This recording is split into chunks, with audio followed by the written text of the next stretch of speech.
Assalamualaikum warahmatullahi wabarakatuh. Berjumpa lagi bersama saya Sri Rahma Ramadhani. Kali ini saya akan membahas mengenai mutlak dan muqayyad. Yuk kita simak sama-sama.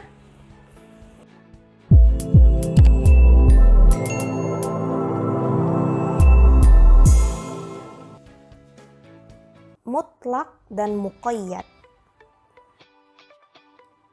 Secara bahasa, kata mutlak berarti bebas tanpa ikatan atau syarat tertentu. Mutlak juga bisa diartikan lafaz-lafaz yang menunjukkan kepada pengertian dengan tidak ada ikatan atau batasan yang tersendiri berupa perkataan. Lafaz mutlak ini pada umumnya berbentuk lafaz nakiroh dalam konteks kalimat positif. Misalnya lafaz rokobah atau seorang budak dalam ayat Fatahriru rokobah surat Al-Mujadalah. Pernyataan ini meliputi pembebasan seorang budak yang mencakup segala jenis budak, baik yang mukmin maupun yang kafir. Lafaz rokobah adalah nakiroh dalam konteks positif. Karena itu pengertian ayat ini ialah wajib atasnya memerdekakan seorang budak dengan jenis apapun juga. Juga seperti ucapan Nabi, tak ada pernikahan tanpa seorang wali. Hadis Ahmad dan 4 imam. Wali di sini adalah mutlak, meliputi segala jenis wali baik yang berakal sehat maupun tidak. Oleh karena itu, sebagian ulama usul mendefinisikan mutlak dengan suatu ungkapan tentang isim nakiroh dalam konteks positif.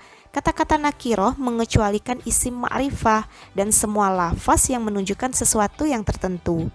Dan kata-kata dalam konteks positif mengecualikan isim nakiroh dalam konteks negatif atau nafi.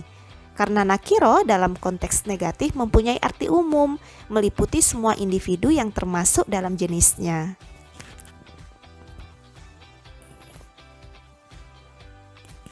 Selanjutnya muqayyad. Muqayyad adalah lafaz yang menunjukkan suatu hakikat dengan qayyid atau batasan. Jadi, contohnya seperti kata-kata rokobah, ya, yaitu budak yang dibatasi dengan iman dalam ayat Fatahriru rokobatim mu'minah. Maka hendaklah pembunuh itu memerdekakan budak yang beriman. Surat An-Nisa. Secara bahasa, kata muqayyad ini bermakna terikat. Muqayyad dapat diartikan sebagai suatu lafaz yang menunjukkan atas pengertian yang mempunyai batasan tertentu berupa perkataan. Selanjutnya, macam-macam mutlak dan muqayyad. Yang pertama, sebab dan hukumnya sama seperti puasa untuk kafaroh sumpah. Contohnya pada lafaz qiraah mutawatir yang terdapat dalam mushaf yang diungkapkan secara mutlak, faman lam yajid fasiyamu thalathati ayyam dzalika kafaratu aymanikum idza halaftum. Nah, ini adalah surat Al-Maidah. Dan ia muqayyad atau dibatasi dengan tatabu, yaitu berturut-turut, ya. Dalam qiraah fasyamu thalathati ayyamin mutatabi'at, maka kafarohnya puasa selama 3 hari berturut-turut. Dalam hal ini pengertian lafaz yang mutlak dibawa kepada muqayyad dengan arti bahwa yang dimaksud oleh lafaz mutlak adalah sama dengan yang dimaksud oleh lafaz muqayyad, karena sebab yang satu tidak akan menghendaki dua hal yang bertentangan. Oleh karena itu, segolongan berpendapat bahwa puasa 3 hari tersebut harus dilakukan berturut-turut. Kedua, sebab sama namun hukum berbeda, seperti kata tangan dalam wudhu dan tayamum. Membasuh tangan dalam berwudhu dibatasi sampai dengan siku. Allah berfirman, Ya ayyuhalladzina amanu idza qumtum ila sholati faghsilu wujuhakum wa aydiyakum ilal marafiq. Surat Al-Maidah. Di sini sedangkan menyapu tangan dalam bertayamum tidak dibatasi mutlak sebagaimana dijelaskan dalam firman-Nya, Fatayam ta'amamu sa'idan tayyiban famsahu biwujuhikum wa aydikum min. Nah, di surat Al-Maidah, dalam hal ini ada yang berpendapat lafaz yang mutlak tidak dibawa kepada yang muqayyad karena berlainan hukumnya. Namun, Al-Ghazali menukil dari mayoritas ulama Syafi'i bahwa mutlak di sini dibawa kepada muqayyad, mengingat sebabnya sama sekalipun berbeda hukumnya.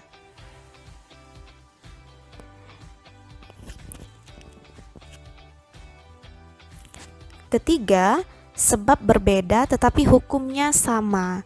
Dalam hal ini ada dua bentuk. Pertama, takyid atau batasannya hanya satu. Misalnya, pembebasan budak dalam hal kafaroh. Budak yang dibebaskan disyaratkan harus budak yang beriman dalam kafaroh pembunuhan yang tak disengaja. Allah berfirman, "Wa ma kana lil mu'minin ay yaqtula mu'minan illa khata'a wa ma qatala mu'minan khata'an fatahriru raqabatin mu'minah." Surat An-Nisa. Jadi, dan tidak layak bagi seorang mukmin membunuh seorang mukmin yang lain kecuali karena tersalah atau tidak sengaja. Dan barang siapa yang membunuh seorang mukmin karena tersalah, hendaklah ia merdekakan seorang hamba sahaya yang beriman. Surat An-Nisa. Sedang dalam kafaroh zihar ia diungkapkan secara mutlak,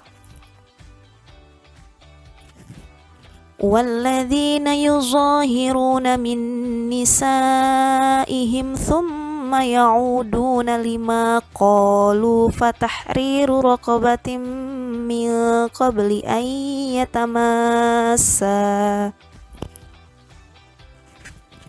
Kedua, takyidnya berbeda-beda. Misalnya puasa kafaroh ditakyidkan dengan berturut-turut pada kafaroh bagi pembunuhan. Dalam surat An-Nisa, "Faman lam yajid fasiyamu syahraini mutatabi'aini taubatan minallah wa kanallahu aliman hakima." Barang siapa yang tidak memperolehnya, maka hendaklah ia atau si pembunuh berpuasa 2 bulan berturut-turut untuk penerimaan taubat dari Allah.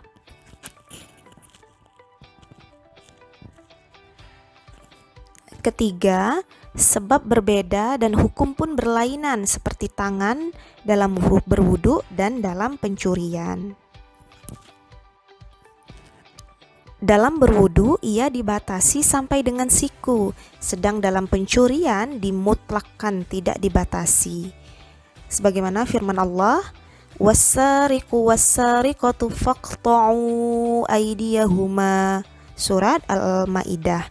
Laki-laki yang mencuri dan perempuan yang mencuri, potonglah tangan keduanya.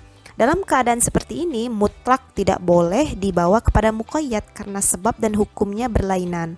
Dan dalam hal ini tidak ada kontradiksi atau ta'arud sedikit pun.